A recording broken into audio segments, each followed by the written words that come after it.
These are awesome. Okay. That's right. I need a way to get them. Okay. Well, it's recording. I'm just letting you guys know.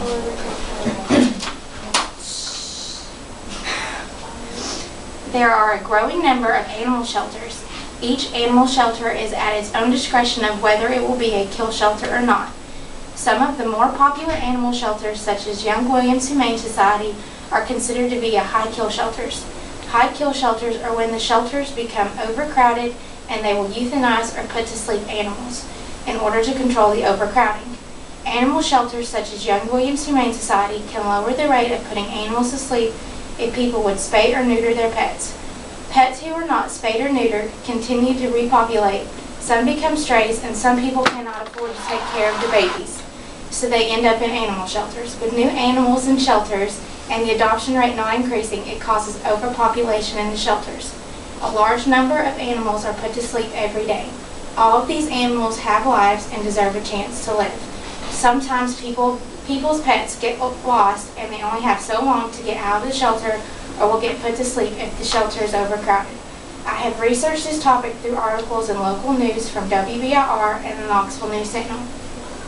One of the first things I will discuss is the different ways that overcrowding in animal shelters happen. Overcrowding in shelters is due to many different things. One of the reasons would be due to strays. People see strays roaming in their neighborhood or out in traffic, and they call the pound. When the pound picks them up, they are taken to local animal shelters. Depending on the shelter and how crowded they are, the animal is given so many days to be claimed by its rightful owner, or it will be put to sleep. Another reason for overcrowding is because some people just lose interest or cannot afford to keep their pets.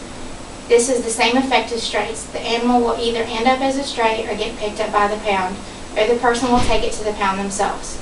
If the shelter is already overcrowded, depending on the health of the animal and the well-being of the shelter, it may only have a few days left to live once it gets there. A huge and unfortunately bad problem causing overcrowding is pets that are not spayed or neutered. Not having your pets spayed or neutered increases the chances of them reproducing.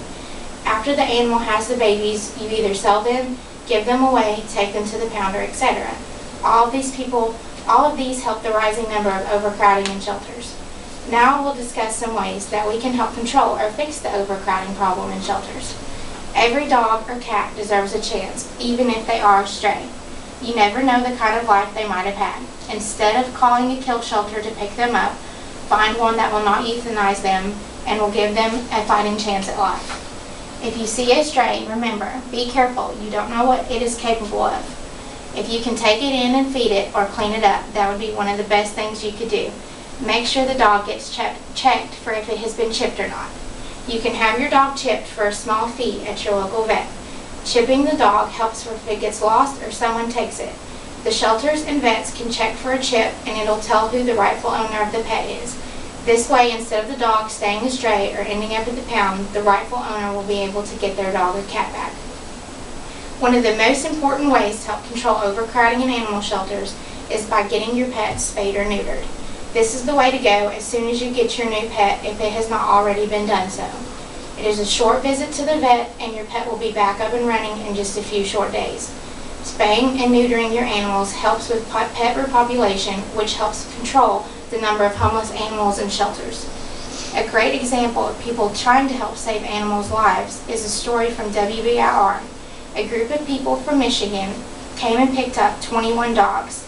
The dogs will be taken to shelters and adopted. There is not an overcrowding in Michigan because people have been getting their pets spayed and neutered. It is such an importance to have your pet spayed or neutered. You're not only saving the life of your pet, but you are also saving the life of another. A great story that shows of overcrowding in animal shelters is a story from Knoxville News Sentinel, which states that Young Williams Humane Society can hold up to 500 animals.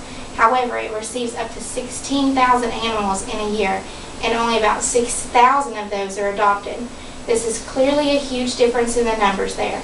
Those numbers will continue to grow if we do not do our part to help. They also tell the story of a stray Labrador coming in pregnant. They wanted her to have a chance to get adopted, but they would have to spay her, which would end her pregnancy. If she would have already been spayed, all of these could have been prevented and the puppies wouldn't have to lose their lives. Luckily, another shelter heard the story and the lab and her puppies both got adopted. Remember, go get your pets spayed or neutered and you will be saving lives.